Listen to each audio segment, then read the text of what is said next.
Okay, we are rolling. Ooh, Counting us down. missing out. 3, Coming at you. 2. Go liberate your mind.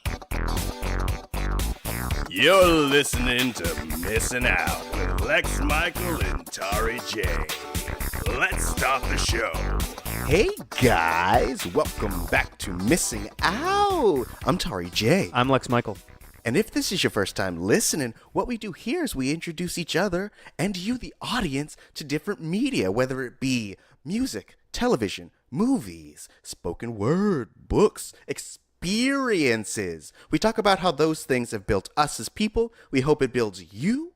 We are the retrospective that is introspective. Yep, and that's why you took the top prize for monologues at States this year. Oh, yeah. States. Ooh, it helps when you punch through a wall. They know you're serious, baby. And you yell. Hell yeah. Like if you're given sides to read, you drop to your knees and you make fists and you like ball up your sides and you're like, Yep. start slamming on the floor.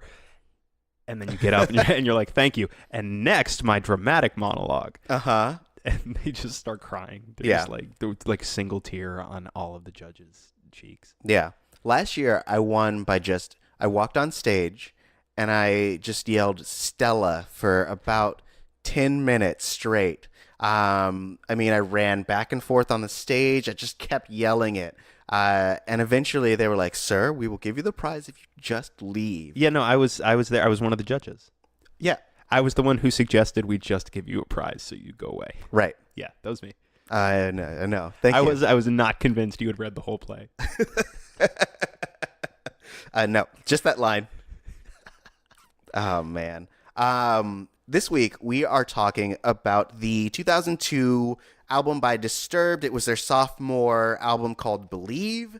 This was their first foray into more melodic, wider range vocals, they were trying to strip themselves away from the new metal label, and they decided to essentially go whole hog into a more vulnerable album. And so that is, hell yeah, that is Believe. I recommended this to Lex Michael. So was this your first time listening to it?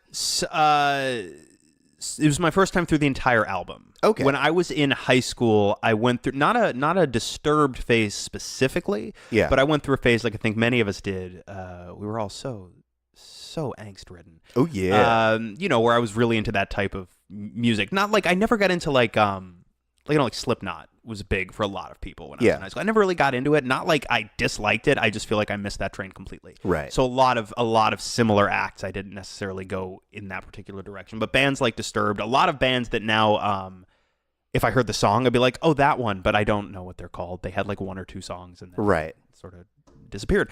But there were a number of tracks off of both combined this album and their for The Sickness. That I had in pretty regular rotation. Yeah. So off of this album, I think like Prayer and Intoxication, for example, I think like they were on many a burned CD, for sure. But no, this is my first time through the entire album and my first time really considering it as an overall work with a unifying theme. Yeah. For sure. I was down with The Sickness, as it were, but I was not all the way down with The Sickness. I was not fully stupefied, if you will. Ooh, Yeah. I like what you're doing here. Yeah. There's a lot of I will say there's less like type stuff on this album. Yes. There is some like like they're really into their kind of guttural grunty noises. Yeah. This is now I understand. I have a greater context for the steps that they were making in a different direction artistically. Yeah. Because just listening to say Down with the Sickness and Intoxication back to back, I didn't necessarily see too great a deviation from one to the other. Yeah. But now looking at both as part of their respective wholes, I can definitely see an artistic progression that I had not really keyed into at all. In high school when I was listening to Disturbed. You in high school you weren't like, ooh, I really like the more complex guitar compositions as opposed to the more heavy grunge-like orientations of the first album. I mean, look, I was definitely that pretentious about plenty of music, but not in the case of Disturbed specifically. Yeah. I was no, but like Disturbed and bands like Disturbed, I like Disturbed, for example, I liked, but I was never like, it's not that I liked it ironically. I genuinely liked it. But there's something about how serious it seems to take itself, like how seriously it seems to take itself, that kept me from taking it fully seriously. Interesting. Yeah, and that this is consistently true for me across many subgenres of music. It's like, it's just so self-seriously angsty. And then occasionally punctuated with like, oh, wah! And it's just like, all right, like, how straight are you playing it? Because it seems like you're playing it real straight, and there's something a little bit like inherently silly about that. Interesting. I mean, I know that, like, especially in their first album, they were going for a specifically like metal feel. And I think that, like, anytime you're in your first album, you want to like stand out, and I feel like that specific like guttural animal soundy kind of thing was definitely their way of kind of showing their like style. Right. It's very aggressive. Yeah. This gentleman would really like me to be down with this sickness of some kind. I mean, you should He's be. Super, like, he just keeps saying it. He called me a fucker. But I think that, like, well, I had read that the lead singer, David Drummond.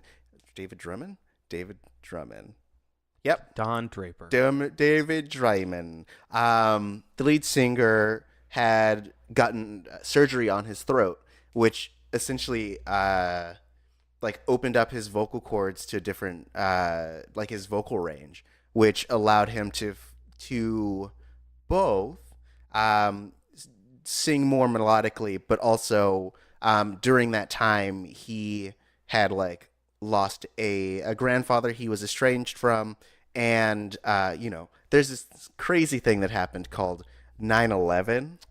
Go on. Tell me more. Yeah. Those are two numbers I love. Yeah. So on 9/11/2001, a great tragedy happened in the United States, which essentially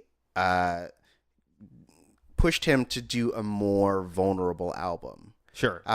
Because he was feeling all these things, and he was dealing with just seeing how people reacted to that tragedy, but also like dealing with his own personal strife. He needed a way to put that into his music. And so like I'm sure that he has a lot of fun doing screamy, ooh, ah, ah, feel the evil stuff.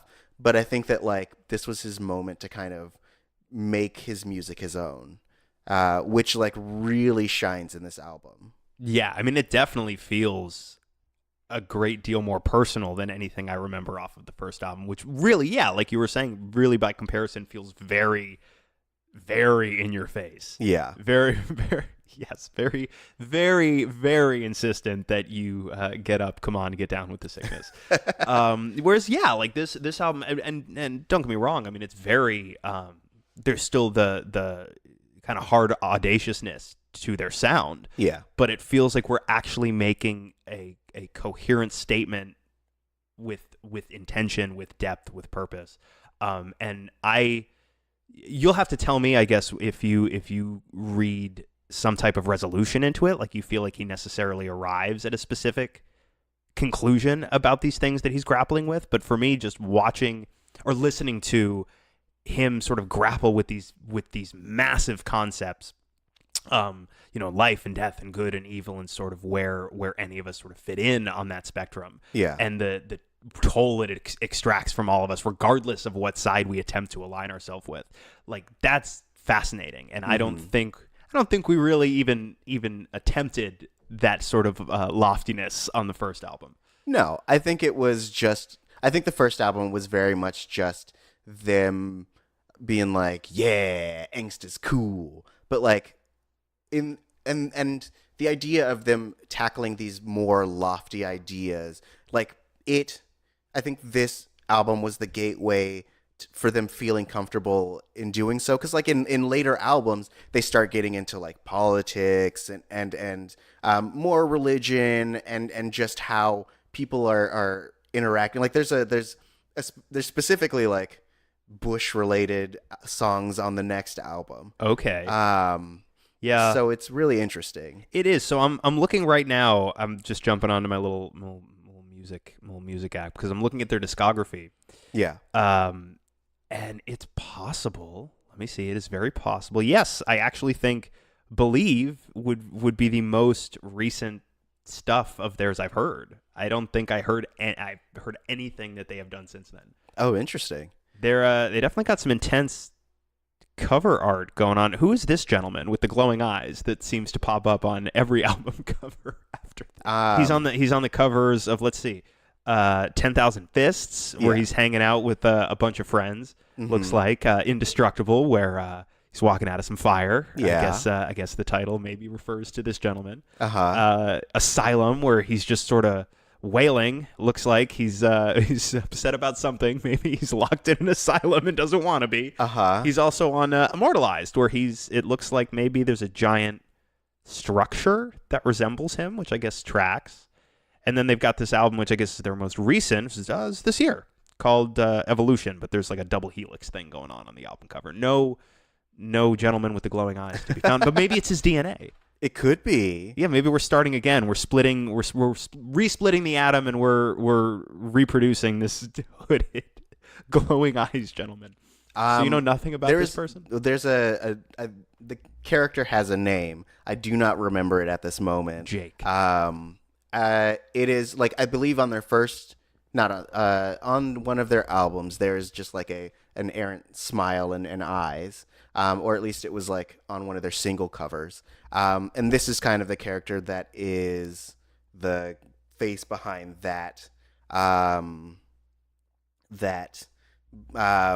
smile and those eyes. And in the first album that 10,000 Fists, I believe, on the 10,000 Fists album, that album is specifically about coming together and revolution, because again, we were in a very rough administration, and it was kind of the idea of we're so innocent even then.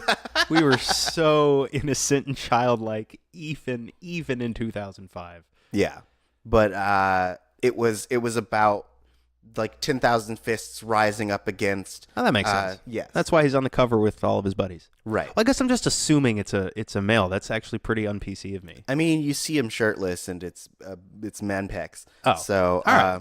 Well, he's not shirtless on any of these album covers. I mean, maybe he's shirtless in the liner notes. Maybe there's a big centerfold with this demon fellow on it. Maybe. But he looks pretty demonic. Looks like he's maybe up to no good.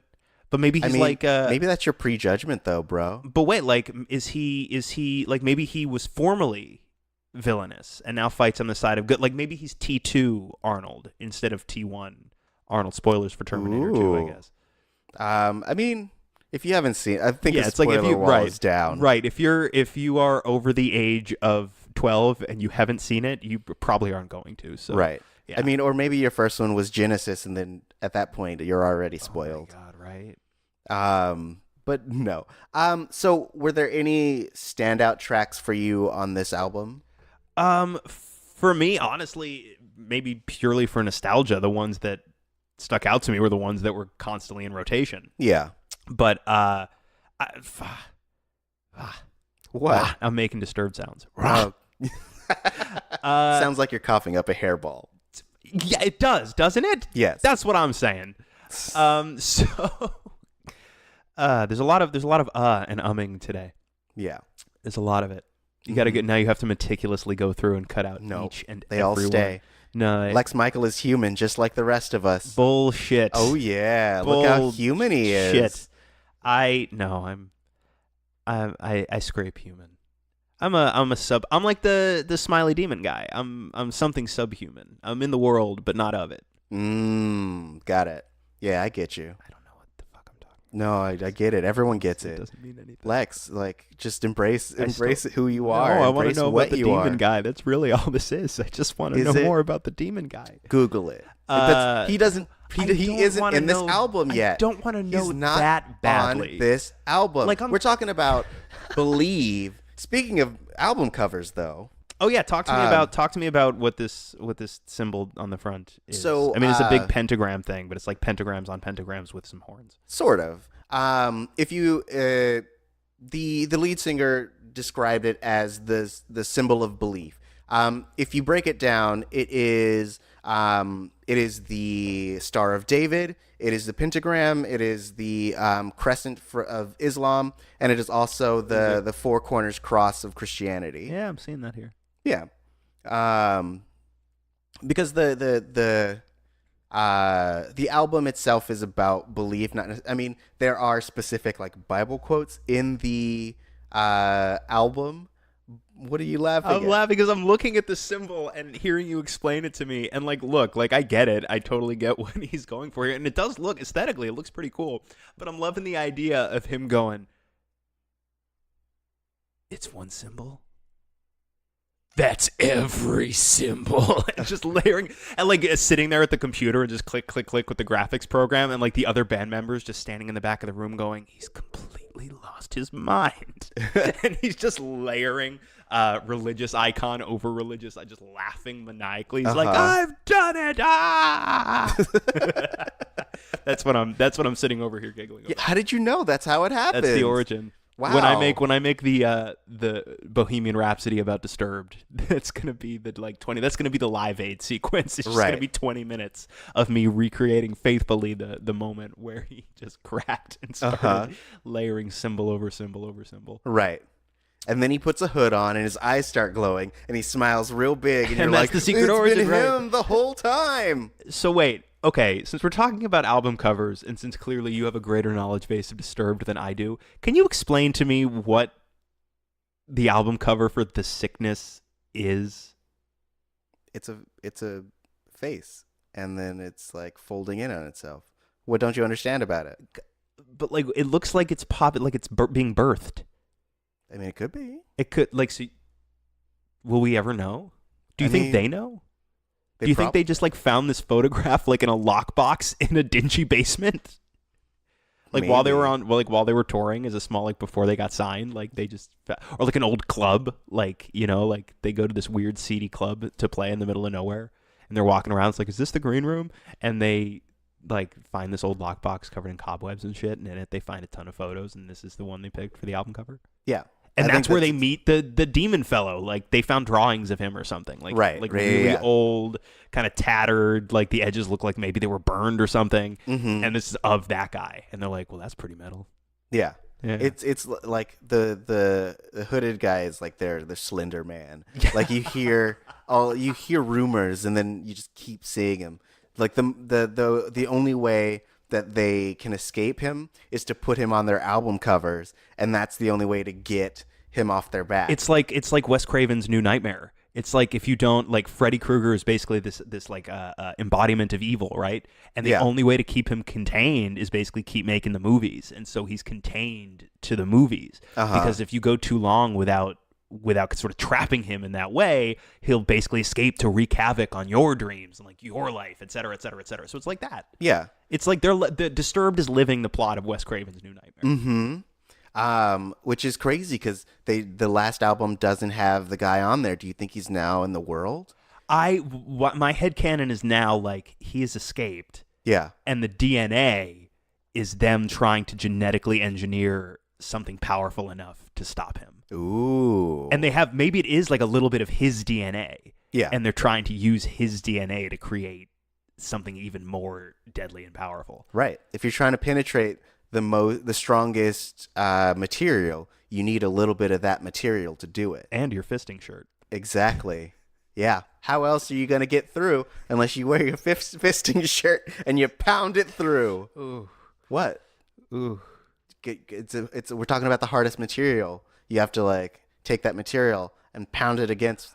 What? Living just isn't hard enough. It isn't. Speaking of that song, that is based off of the story of Job. I don't know how much you know about the song Prayer. I know that living isn't hard enough. And Yeah. he would like you to burn him alive inside. But actually, okay, if it's about the story of Job, that tracks a little bit. Yeah. And Job is the story, if y'all don't know your Sunday schools, if y'all didn't get Sunday schooled. Hell yeah. Job is the story basically where God and the devil are sitting around and like, I don't know, blowing each other or whatever. And Yep. your face. That's it. The story. Uh-huh. No, they get into a debate about Job, right, who's a faithful servant of God. And the devil tells God, well, Job is only faithful to you. He's only your faithful servant because you've provided for him. And if you didn't provide, if you took away instead, Job would turn his back on you in a heartbeat because that's how men are. And God says, not so, Satan. Heck nah. I'm God. I won't go in for that. I'll Yep. prove you wrong. Yep. I'm gonna take all of Job's nice shit. And so, right, like, doesn't he like kill his flock and like washes away his home or something? Like his Yeah. He like children are sold into slavery. I don't remember the specifics. Yes. But basically he kills all his livestock, kills his family, gives him boils. Yes, basically just makes shit real difficult for Job. Yeah. But ultimately, Job's faith in God is unwavering. Right. Despite everything that God has taken from him, Job remains a humble and faithful servant of God. God wins the bet. The devil has to pay God's rent for a month. Right. Yeah. I mean, as it is, it's really expensive in heaven. You think it's expensive to live in like Silicon Valley or New York or LA? Bro, heaven, it's crazy. And ultimately, of course, Job is ultimately rewarded for his unwavering faith and devotion. Yeah, he got remarried, got more kids, more livestock, bigger It's like, house. fuck my old family, here's my new family. Yeah. They're way better. And like in heaven, his wife's like, hey. Like that's actually, right, because he doesn't get his old family back, right? Like if I'm not mistaken, the way the story goes is he just gets a new wife and children. Yeah. That he is given. It's problematic. He's given a wife and children as just a prize by God. Fine, but like if heaven is a real place, and Job's first wife and children, who were just mercilessly sacrificed as pawns in God's bullshit game with Satan, they would presumably, if they were good, faithful people, go to heaven. Yeah. And they'd be up there. Right. And so Job's old wife would be sitting up there going, you motherfucker. Like, what is this shit? Like, I have to watch this now. I died for no reason. You brought me into your bullshit. I died for nothing. Well, and now I have to watch this shit for the rest of your natural life? Fuck you. Well, I guess technically, if they were devout followers, and they are in like what we could imagine is like a heaven where you feel no strife and anger and all that stuff. She's like, I'm chill with it. I mean, yeah, she's like, oh, cool. You brought me here and you didn't make me suffer through like all the other stuff. Tight. Oh, my husband's happy. Nice. Right. I'm going to go water slide in the milkshake water slide. That's what I imagine. First thing when they show you around heaven, that's the very first thing. It's like in the visitor center area. But no, it actually makes a ton of sense because these people's whole deal, right, is just like, but this is what God wants. Right. This is what God wants for us. God wants me to watch my husband live a happy, fulfilling life with another woman. He wants this. Yeah. Therefore, I want this. It's like one tear. Just like in the scene in Get Out where like she's clearly cracking and just one tear goes down her face. Yeah. So when I presented this album to you, Lex Michael. Yeah, we way buried the lead on this whole conversation. I said I wanted to use it to talk about our relationship to religion. This album for me specifically, I had found it at a time when I was just starting to kind of like figure out my own beliefs and all that. Like I feel like I was going through the same journey that that this album is kind of emblematic of, is in that like David wanted it to be a way of talking about questioning your faith and what you truly believe in and things of that sort. So like for me, if I don't know if I've ever talked about my history with religion on this I podcast don't or believe anything you like have, that. and I don't believe we've ever talked about it off of this podcast either. I feel like it's one of those things that I'm always personally very fascinated by, but it's one of those things where, like, even if you're good friends with somebody, it's almost like you just don't ask, Yeah. you know? Even if you know that you can comfortably talk about it with the other person, there will be no contention, there will be no hard feelings, even if you end up disagreeing. It's still, for me, has always felt like, just don't, especially because for a long time, I had some real strong opinions, and I knew ahead of time, it's like, this is just, don't engage. It's just, don't engage with this, and everyone's going to have a nicer day, you included. Right. So no, I don't believe we've ever talked about it Okay. at all.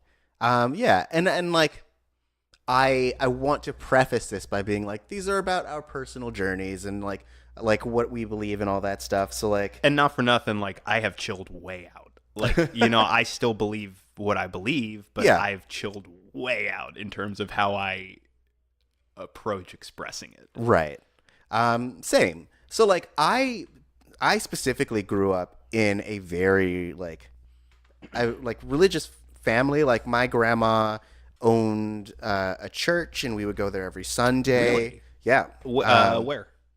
In Oakland. Originally in East Palo Alto, and then later it was in Oakland. And so we would go to my grandma's church all the time. My mom eventually decided to move us from my grandma's church to another church in Hayward, which we eventually moved to. What was the specific denomination? It was Like I would really know the difference in detail. I forget the specific like there's an acronym which basically is like born again and all that stuff. But it's like blah blah blah blah Christ, Jesus Christ, and something. But basically like Baptist, closest to Baptist. That's okay. I mean I feel like most black churches are Baptist. But It's something you can say, and I can't. Don't you agree, Lex Michael? What do you think all black churches are? No, I believe it's Baptist. I mean, look, in all of the media I consumed growing up, they were always Baptist. Yeah. But the media tells us all sorts of things. Anyway, so that was the denomination. We as a like my immediate family, like my mom, my sisters, and I, started going to this other church in Hayward that was about the same denomination, maybe like more Episcopal leaning, very evangelical though. Right. And when you say you went to church like every Sunday, like religiously? Yes. Pow pow ka-tow-tow. Yes. Every Sunday. No more of that. Okay, so like it was very much that was part of your life. It was part of the way you guys lived. Like, it's very much a part of your family identity. Right. Okay. And so like so that was something that I had just like grown up, taken for granted. Like just church is what you do. Like not necessarily that like I knew enough to believe in anything, just that like I knew that like the Bible is there and Jesus says this and God says this and this is bad according to church. But like by high school, I had started kind of like questioning that whole dynamic, especially like everyone gets to a point in their life where they're like, well, if God exists, why do bad things happen? And like I, at that point in my life, had not like things weren't never great. Things were never great. A bunch of negatives. Right. Things were never super great. And so like, I think at a certain point in high school, I was like part of the like Christian club in high school. Like I had even gone so far as like in college, I was like part of this Bible study and all that stuff. Like I was in it. So like into college. Right. Wow.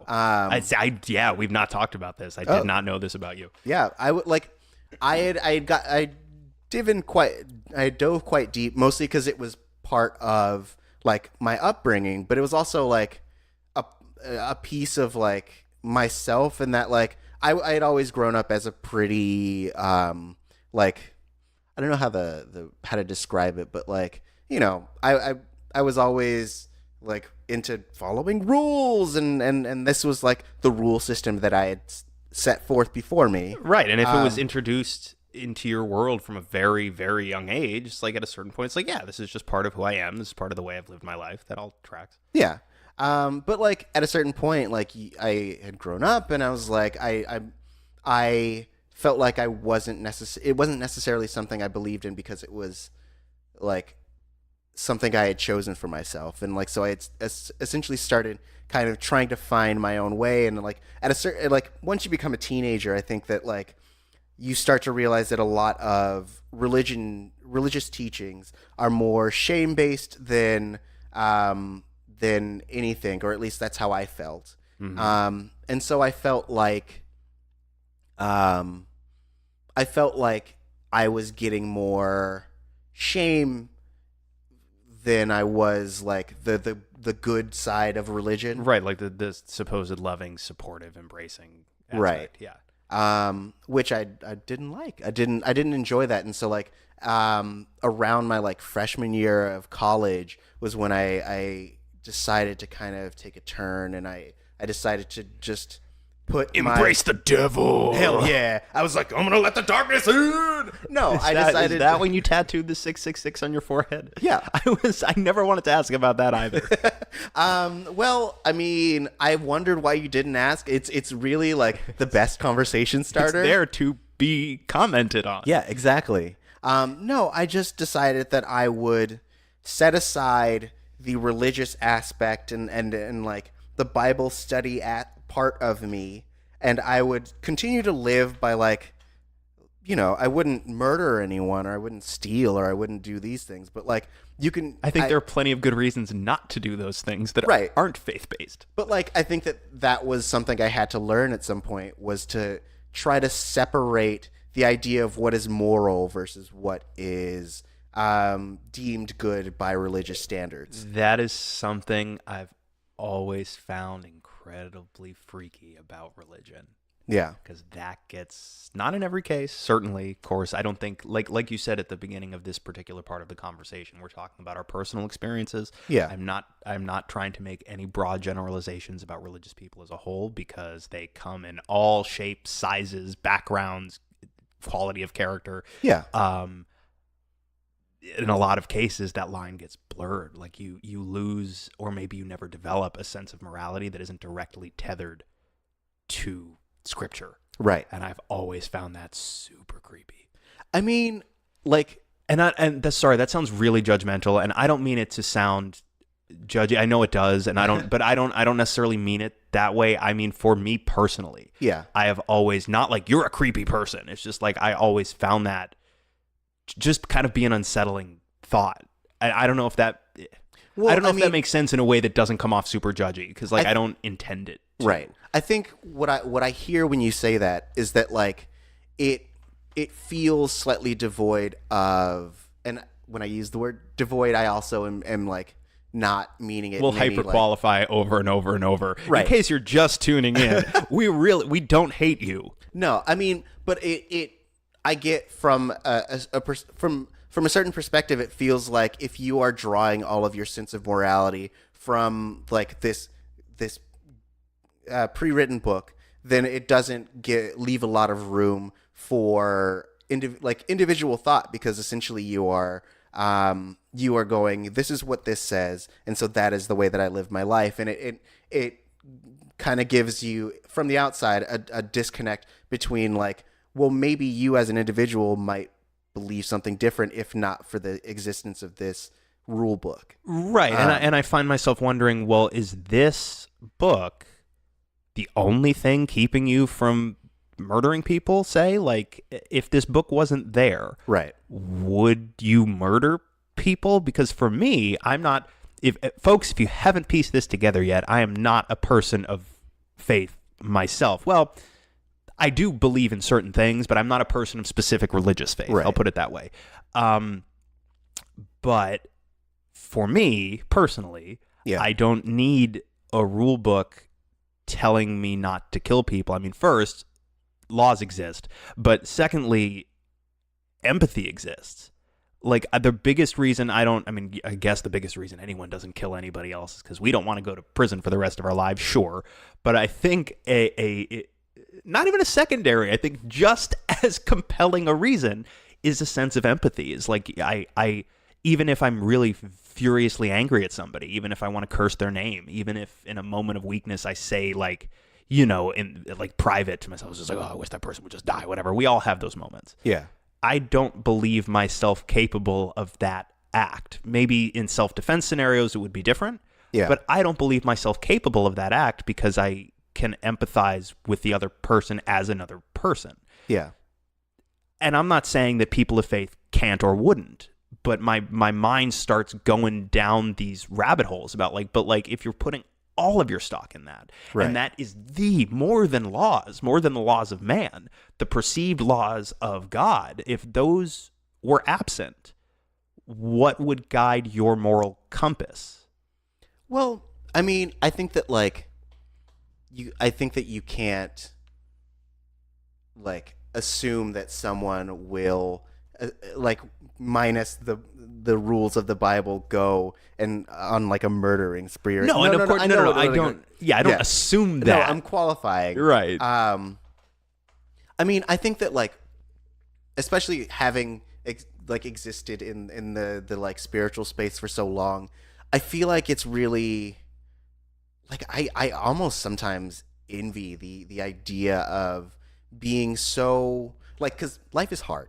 Life is insanely hard, and and again, life doesn't come with an instruction manual, except that if you are of faith, like it kind of does. It gives in a sense, yeah. Yeah, it gives you a way of like knowing what is quote unquote good or bad, and in that like, and the things that you can't control, like they're out of your hands. So it gives you a way of just like living your life in a way that like you have your own sense of accountability, but beyond that, like you can in a way accept the things that you can't change. Yes. Which I think is really interesting, and I wish that it was a way that I could live. Oh, dude, I am so deeply envious of the ability to buy in, as it were, you know, because it's no mystery why religion is so appealing to so many people. Yeah. Because life is hard. Life is hard. It's really hard. Did you know life is hard? Oh, I know. Anything that can give you a feeling of purpose, that there is a point to all of this, that there is a point to your suffering, that there is a point to watching people you care about, good people, suffer, that this is part of a bigger plan than you can realize. And at the end, as long as you live your life in a good, noble, upstanding, faithful way, you will be rewarded for all of the arduousness and the suffering and the harsh times that you went through.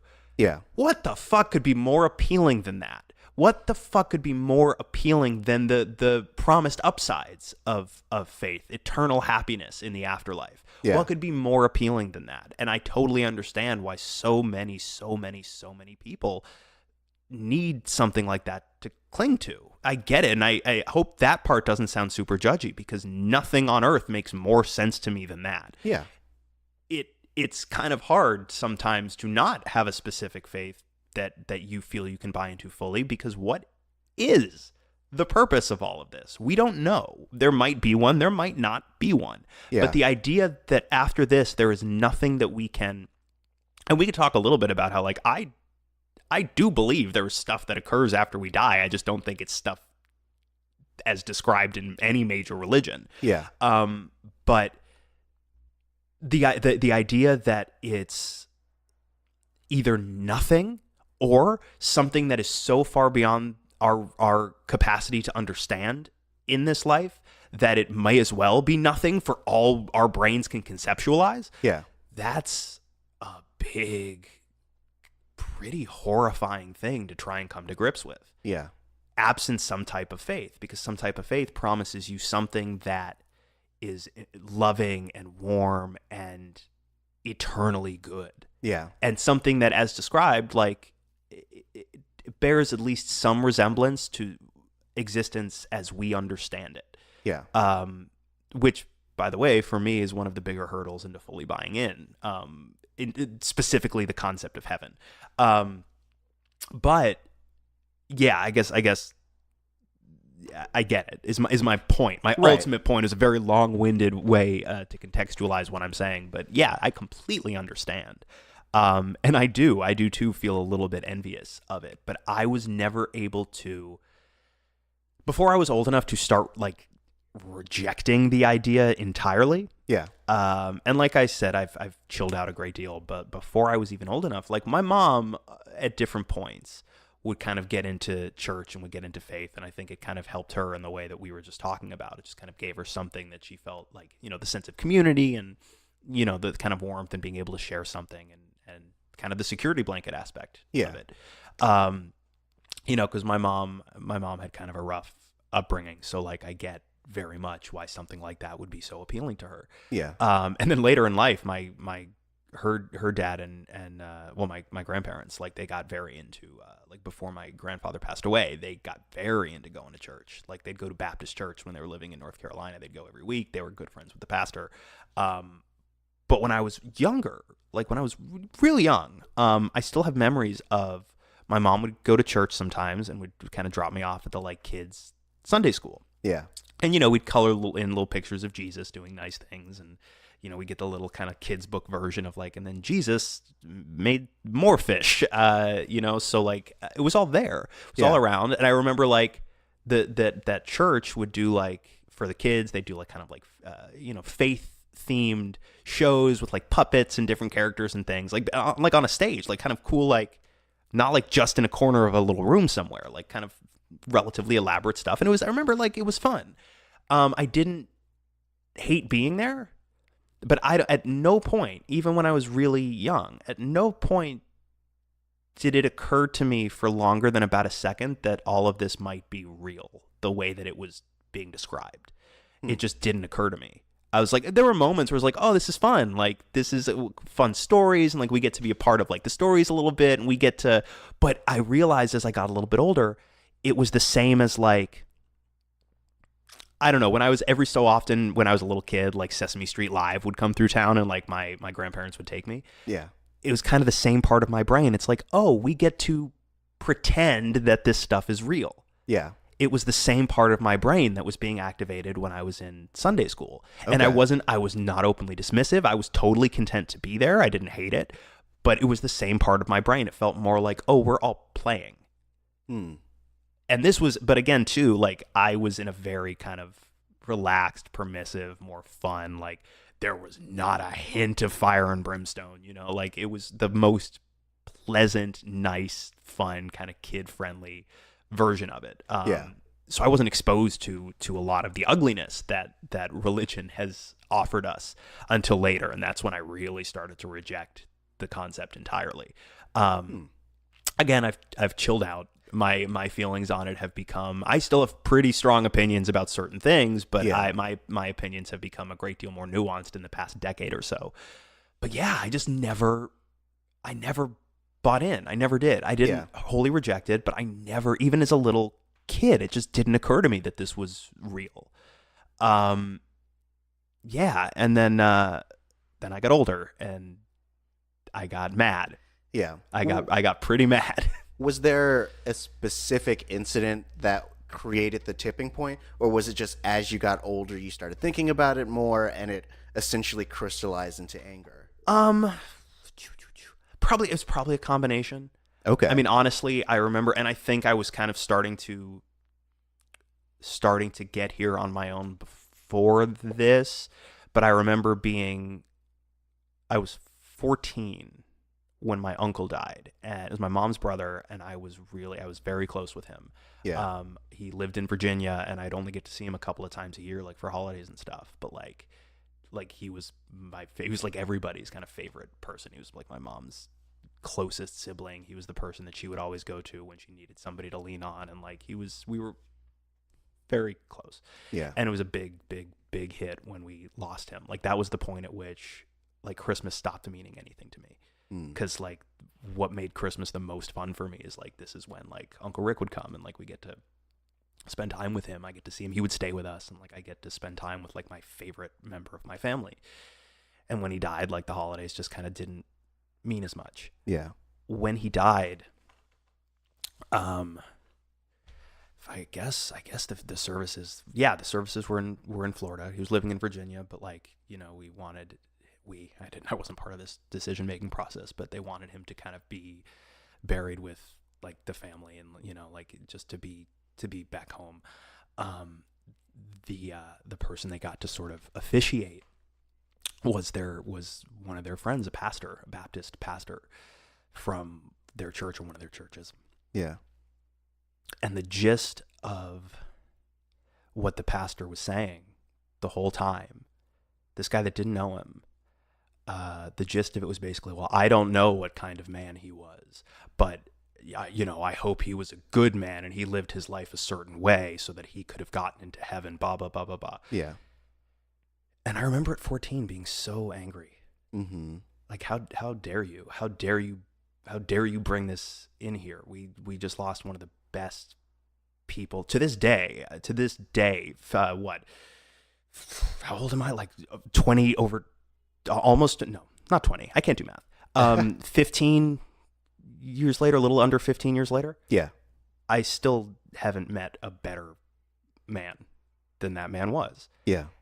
How dare you come in and question his character now that he's gone based on something that in this context is completely arbitrary? Yeah. Has nothing to do with why we're here or what we're talking about. How dare you question his character based on your rules? Right.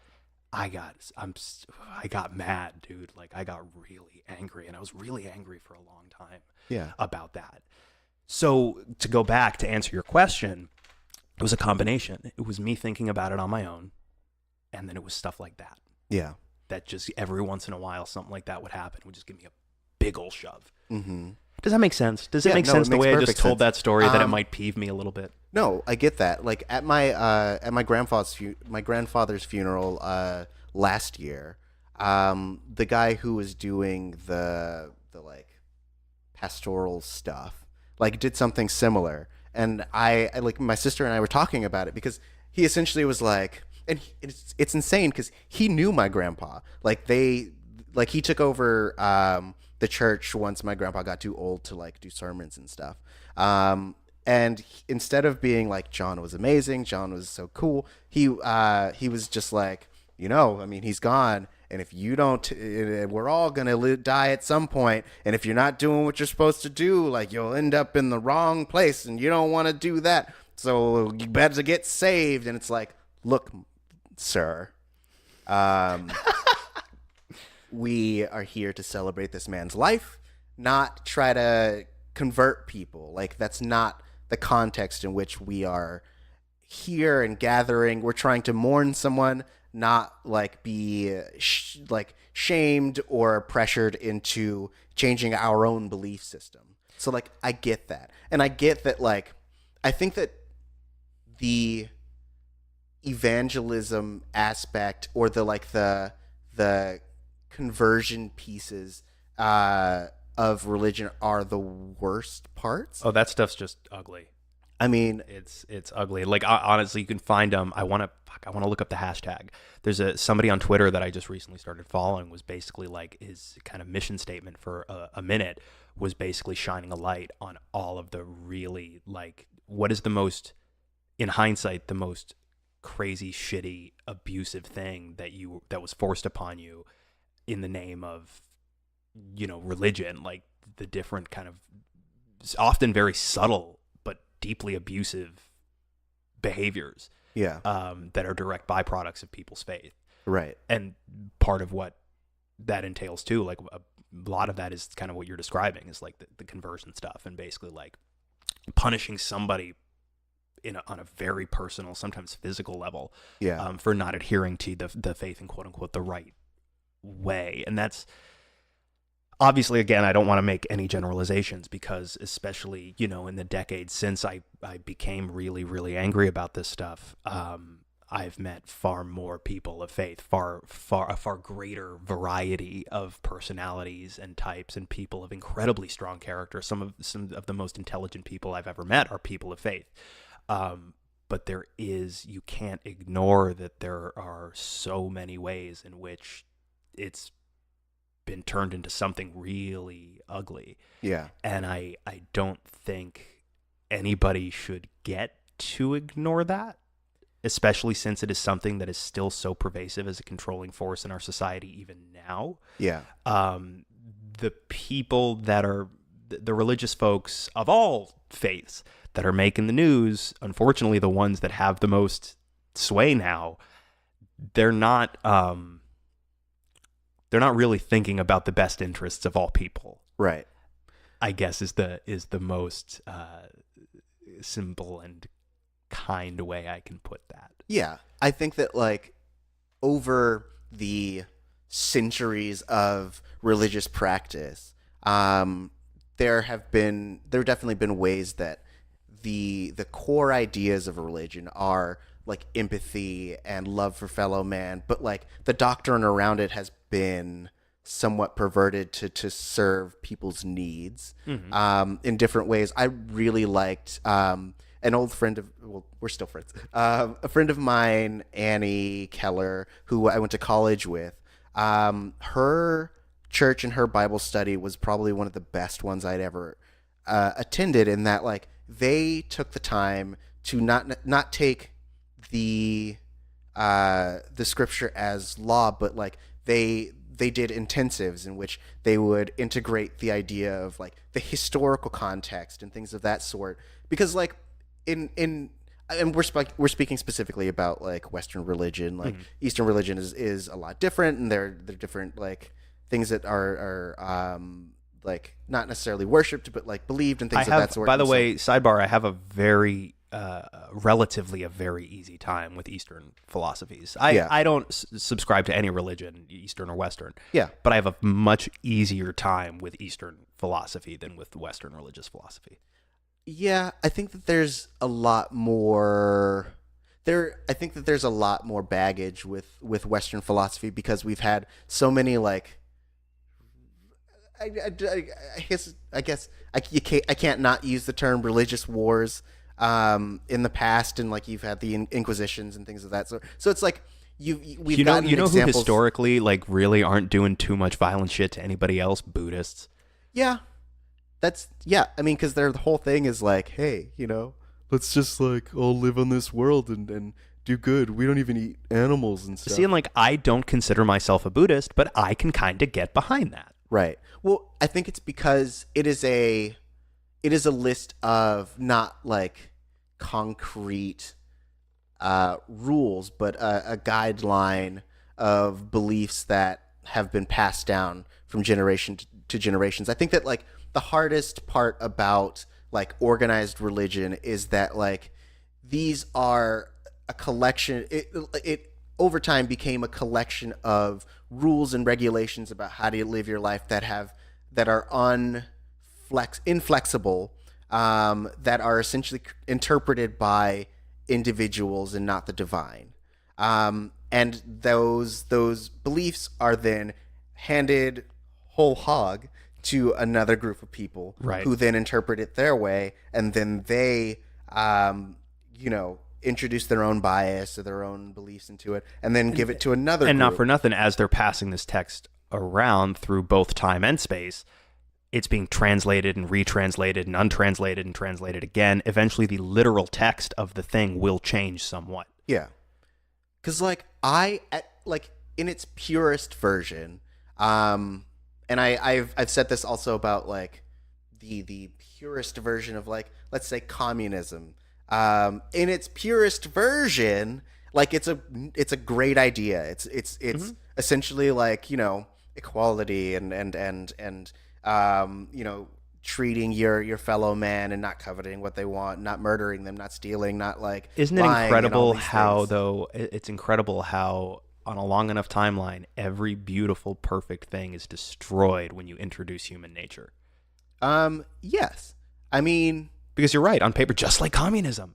Yeah. Communism works great on paper. Introduce human nature to communism, doesn't work. Right. But I think that is shit. Capitalism.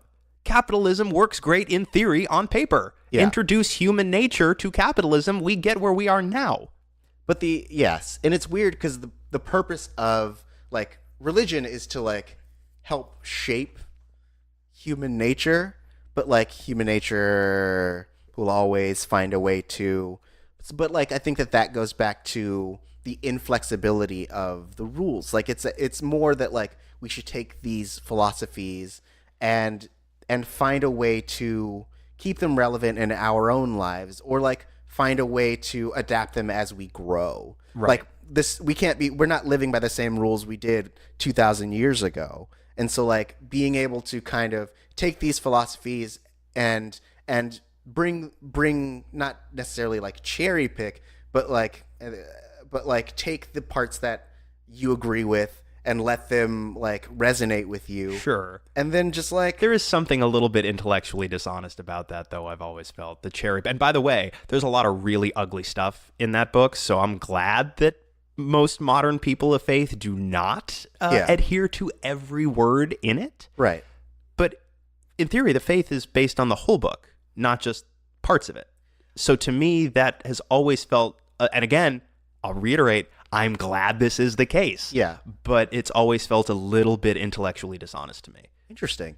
I feel like because I feel like I am at most an optimistic nihilist. So like I hope that nothing means anything. And so like but that means that like if there's a concept that I like that I think resonates with me that I can bring into my own existence, then I will just do that, and not necessarily in any structured way. It's just more like I like this feels like it represents me, so I will take that piece. Because I think that like we as individuals all have to kind of figure out what our values are. Sure. And I don't think that like it's the same. My brain just went to like content management system, because there's no out of the box like belief system that can represent the multitudes of individuals that we have. We have at this moment 7 billion people in this world. God. And all of them We keep making more too. I know, but like all of them have their own, like will eventually develop their own value system. Like everyone can't there's no umbrella Right, value because we system don't all have identical experiences at identical rates. right. Yeah. So like I like the idea of like taking these philosophies and finding what works for you, as long as you're not like murdering people. Right. Follow your then I whimsy as long as your whimsy isn't strangling children. Right. Yeah. Then I think that like it is fine. Oh no. To, The net results of it I do think is very positive. Right. And I'm not saying people shouldn't be doing that. That's actually, in my opinion, if there is a quote unquote correct way to do it, I think that is the correct way. Yeah. I've just always had a hard time reconciling the cherry picking that some people do, though again, I'm glad they do that, with kind of what the basis of the whole thing is professed to be. Right. You know? Yeah. So what, Lex Michael, Yeah. do you believe happens when we die? Okay, so I guess it sounds a little bit hokey, but I do buy into the energy has to go somewhere. Shit, like the first law of conservation of matter, right? Is like energy cannot be created or destroyed. It just sort of transfers. Right. So I have no problem buying, even before we get into any faith, just on a purely scientific level. There's a lot of energy in our bodies. Even if we feel tired and sluggish, it takes a lot of energy to power the human form. Yeah. That energy does have to go somewhere. So I don't necessarily think our consciousness goes with it, or our consciousness as we understand it, because our consciousness as we understand it, right, it's just synapses and electrical impulses firing off in our brains. That really is what makes up who we are as we understand ourselves. Yeah. Once you die, your brain just sort of decomposes along with everything else. Yeah. So to my understanding, your consciousness goes with it, but the energy that powers you, that is what is left of you, in essence, that does have to go somewhere. So, let's say that you are buried after you die. They put you in a nice box and they put you in a nice hole and they cover the hole up with some nice dirt and they put a nice little rock with your name on it by where your head would be if you were alive, and screaming down there, I guess. And then you start to decay, right? And like, that energy could go into the earth. It could become part of some grass or a flower or shit. Maybe your energy leaves your form the moment you die, which I could also buy. So where's that go? It's got to go somewhere. Maybe it just goes into the ether. Maybe it passes to the person physically closest to you at the time of your death. I don't know, but that energy does have to go somewhere. And I believe, we are not like we're all connected, like in the super hippy dippy sense of it. Yeah. But we're all made out of the same base material, right? Like a lot of people refer to it as like star stuff, you know what I mean? But like we're all made of the same base material. We all sort of came from the same base material. We'll all sort of return to the same base material. And I think we just sort of keep feeding the cycle of existence. Yeah. Now, how much we retain from each time we go around the cycle, like I don't necessarily believe fully in reincarnation, but I can totally buy that, like, feedback into the cycle every so often, like that energy, that what is the essence of you, whether or not you're conscious of it, will probably come back around in that cycle at some point, right? Because if the universe is totally infinite, even if the planet blows up, eventually the cycle will come back around in theory. So maybe we do end up in a sense being reincarnated because our energy ends up somewhere else. A new vessel is created. Our energy maybe eventually it bounces around the cosmos for a little bit, ends up back there.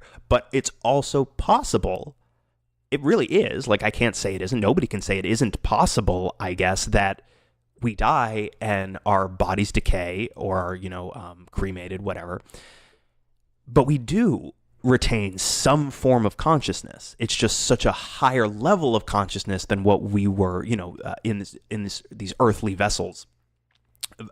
Is far greater than what we could have perceived, and by extension, far greater than anything we could have imagined. That is possible. Yeah. But ultimately, this idea that no, we just essentially our vessel expires, and our vessel will decay and will sort of return to the earth itself, and then I think whatever is left of us, the energy, if that's all it is, sort of goes back into the cycle. We just sort of become, I guess the most poetic way I could think to put it is we just become one with everything around us. Yeah.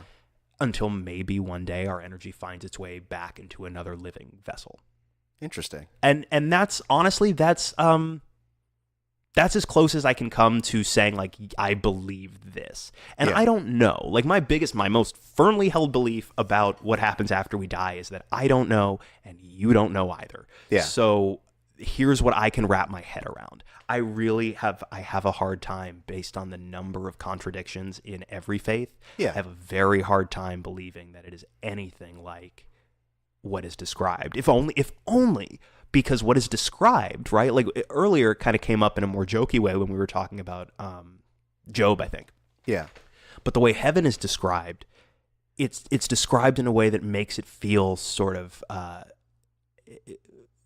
not totally dissimilar from life as we understand it now. Yeah. Like, you'll see all your friends and your family, like everybody who was gone, like you'll all be together in the great beyond, like all your pets will be there and everything's great. But it's like, you could sort of picture you as you understand yourself, or like maybe like your residual self-image and shit, kind of walking around and like being with people that you love, and even sharing like a nice meal in heaven with all of your loved ones that you were separated from for so long, right? That all sounds very nice. But the fact that the human mind can conceive of that is an indication to me that most likely that's not what it's like. Gotcha. I cannot imagine that the human mind could begin to fathom and even a percentage of what it could be after we expire. So I have a very hard time. Now, look, I haven't been there, but I have a very hard time buying it. It just doesn't make a ton of sense to me. And I think the freakiest thing about religion, and it's not just religion, it's you could apply this to belief of any kind. To me, unquestioning blind faith is dangerous. Right. It is always dangerous, no matter what. Now, it doesn't mean you are dangerous. You know what I mean? Like, if you are a person of very deep faith and your faith is unwavering and unquestioning, I do not mean I think you are dangerous. I think the concept of blind, unwavering, unquestioning faith is dangerous. Yes. I think it becomes very, very, very easy. And again, I know that this is not every case, but it becomes very easy for anybody who puts their blind unquestioning faith in anything, not just religion, to have their view of reality warped Right. quite a bit. And that's something else that really put me off religion when I was younger. I remember getting into a conversation, and I didn't realize this was the conversation we were getting into, but I remember getting into a conversation when I was in, I think, my sophomore year of high school. Yeah. And I was in an English class, and I forget what the assignment was, but it's one of those assignments where everybody gets kind of divided up into groups of 4 or 5, and we all like look at a text and blah, blah, blah, do something. Yeah. So I got into a conversation with this girl, and I guess I took it for granted that like other people didn't believe this stuff to such an extent that it could warp their perception of reality. I guess I like knew logically, but I don't think I'd ever really experienced it. And I forget how we arrived here in the conversation, but at one point she, and I guess like, and I hadn't meant to, but I guess I like kind of made her upset by poking at it just a little bit. Mm-hmm. She very sort of didn't yell or anything, but very pointedly asserted to me that there is more evidence that Jesus Christ was alive than there is that George Washington was alive. Interesting. And at that moment I went, whoa. Like, I don't think I said this out loud, but I went, whoa. There's nothing I'm going to say now that's going to like, I don't think anything I say is going to be heard. Yeah. Because and this isn't me sitting here going, Jesus was pretend. That's not what I'm doing. That's just demonstrably ridiculously false. It's just plainly the United States of America. There we go. Debate settled. And that freaks me out. Like, to me, especially if you're a parent, like if you're a parent, you're somebody of faith. No, I don't have kids, so feel free to like plug up your ears till I'm done with this part. If this is, I'm overstepping or whatever, I'm talking out of my element, which I guess I am. But I get upset when people of faith who are raising children have very clearly prioritized the faith over reality, over the world that this child is actually going to have to grow up in and live in, when they're teaching their kids that science isn't real. To me, and I don't want to be like whatever, and I hope I'm not offending too many people, but to me that's tantamount to child abuse. It is. And I still to this day get very, not even angry, honestly, dude. Like, I get upset when I see it. Yeah. Because to me, it's like there is very much a place. If you're a person of faith, of course, there's a place for faith in your life, in your home, in the way you raise your child. That's your prerogative. Right. But you also have to consider the fact that this child has to go out and grow up in this world where science does exist, where there are things that are demonstrably true. Yeah. And these things can coexist with faith, which is one of the most frustrating things about this like anti-science evangelical movement to me, is there is no reason these things can't coexist. Right. Science can be real and also designed and moved by God. You know what I mean? Yeah. But that still, like, that's maybe the biggest thing. I mean, except, obviously all of the violence. That's the biggest thing that to this day, I think, like, really upsets me about religion. Is like, there's so many places where, when applied, properly and kind of wholesomely and with the best of intentions, like, it can be great. It can be a great way to give somebody a support structure, a sense of belonging, a sense of purpose. Yeah. But if you question nothing ever, it becomes very easy for your own worldview to become distorted, and it makes it that much easier for you to pass on a distorted worldview. And I really hope everybody listening, I really hope I'm not like seriously offending anyone, because I understand fully this is not everybody. I've chilled way out compared to myself about 10 years ago, and I know many people of faith that are some of the best, smartest, wisest people that I know. Yeah. So I don't mean to attack anyone's faith. I just get, when I see that, it does upset me. Yeah. Does that like, yeah. Hopefully you tell me if I said anything that's like egregious just now, because I truly don't want to unduly offend, because there are a great many religious people out there. I do not intend to take shots at your faith or your beliefs or the way you live your life. It's just there are certain things that occasionally come out of that that, yeah, I think is clear. I find kind of upsetting. Yeah. I mean, it sounds like, and just to sum it up, it sounds like you're saying, liberate your mind, you motherfucker, you're so narrow-minded, so liberate your mind, liberate your mind, you motherfucker, you're so narrow-minded, so narrow-minded.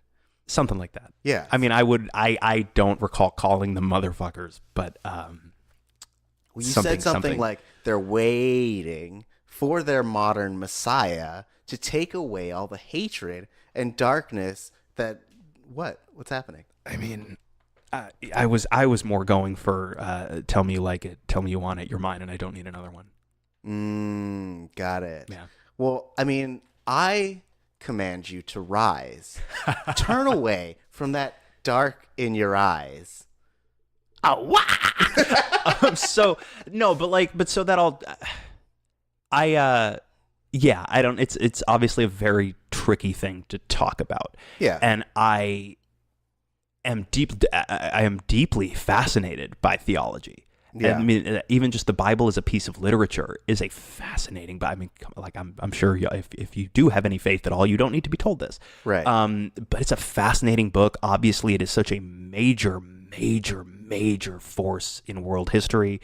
It's all fascinating. You know, it really is. And I do not begrudge anybody their faith. Hopefully, that's clear in this conversation. Hopefully, I think any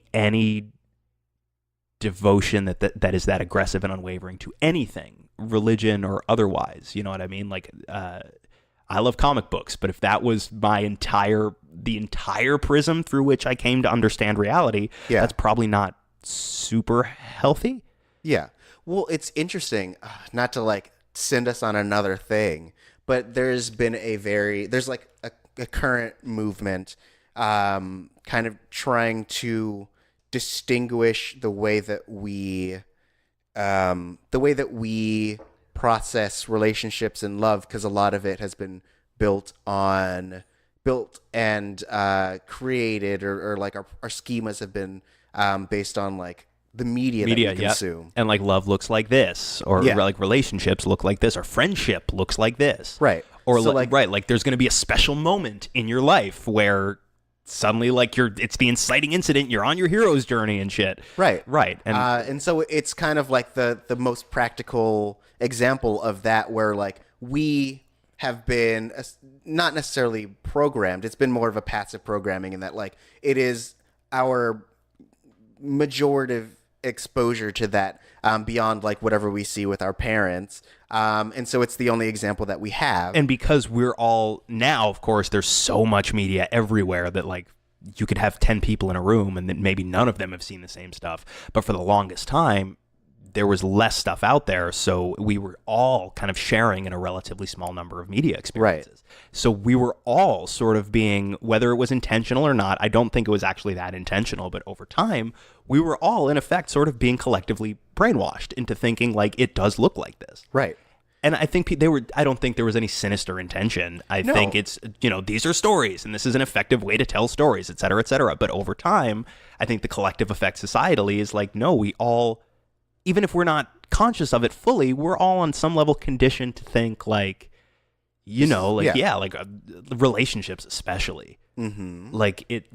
Especially like the number of people, and this isn't a gender thing, it's not just I've heard women or I've heard men's, I've heard so many people from all walks of life talk about how like, I'm gonna hold out for somebody who treats me right and does this and does this and does this and does this, because they on some level feel like they were promised that. Right. You weren't. Like, you occasionally will have to do some work on yourself so that you can go out and meet somebody in the middle, because that's what real relationships are. Yeah. It's not about one person being swept off their feet by the other person. It's about doing the work and meeting in the middle, and that's way less dramatic and it's way less sexy. Right. And kind of to keep the parallel going, like there are also extremes in that. Like you get that when you have like all of these shooters who feel entitled to these women who they feel like they like deserve. Right. Like they were owed this. Right. Yeah. Because of the schema of like, you do quote unquote what you're supposed to, and the woman is supposed to essentially like become your prize. It's the extremes of that programming that kind of lead to those extremists. Yeah. So just to kind of put an analogy into like what we're talking about, in that like you were saying, like in any belief system, not just religion. So like that is just another example of like how the schemas that we build can be kind of twisted into something it's not supposed to be. Right. So Lex Michael, we are basically out of time. Yeah, we went to some places. We did. We got up, got down. Come on. Got down with the sickness. Hell yeah. Like if I saw you, if I was like walking, I was on a merry jaunt, and I looked across the street and I saw you walking, just your like peppy stroll, I'd look and I'd say, there is a man who is down with the sickness. Madness is the gift that's been given to him. And I accept this, man. Lex Michael, if they want to talk to you about more stuff, where do they find you? If you want to tell me how badly I offended you, A, I'm sorry. B, I'm on Twitter and Instagram at the Lex Michael. Nice. And you can tell me how badly Lex Michael offended you at TariJ, TauriJay on Instagram and Twitter. I don't think I said anything that inflammatory. Did I? No, not at all. You were, as always, a gentleman and a scholar. But you can find this collective show at... That was my reaction. It belongs in a Disturbed song. You can find us as a collective at Missing Outcast. That's MISSINGOUTCAST. You can also call the Missing Out Hotline, which is 978-MISS-OUT. Let us know what you feel about the Believe album, or also let us know what you believe in general. Like, what are you religious? Are you spiritual? Are you agnostic? Are you Buddhist? Are you Taoist? Are you Muslim? What do you believe? What do you believe? What are they? What is it? Pastafarian with the flying spaghetti monster? Yeah, Is that it is? Maybe you're a Pastafarian. maybe. Yeah. I would love to talk to because and maybe I'm insulting a whole Pastafarian demographic, but I was kind of under the assumption that that's not something people believe. It's something that they're having fun with, and it's Right. just almost like a fandom they're aligning themselves with. Yeah. I really want to meet a true believer, like a devout Pastafarian, who really believes that the flying spaghetti monster is the prophesied Messiah that will come and save us all from ourselves. So if you're a Pastafarian, Our carby savior. oh man, He's covered in butter and oil. bad on the thighs. Yeah. So hit us up if that's you. We will see you next week. That's it. That's it, man. Bye. We'll all be together podcasting in the great beyond. Yeah. Then we'll be godcasting. Hell yeah. Jesus Christ. Hell yeah. With think- him. Oh my Special God. guest, Jesus Christ.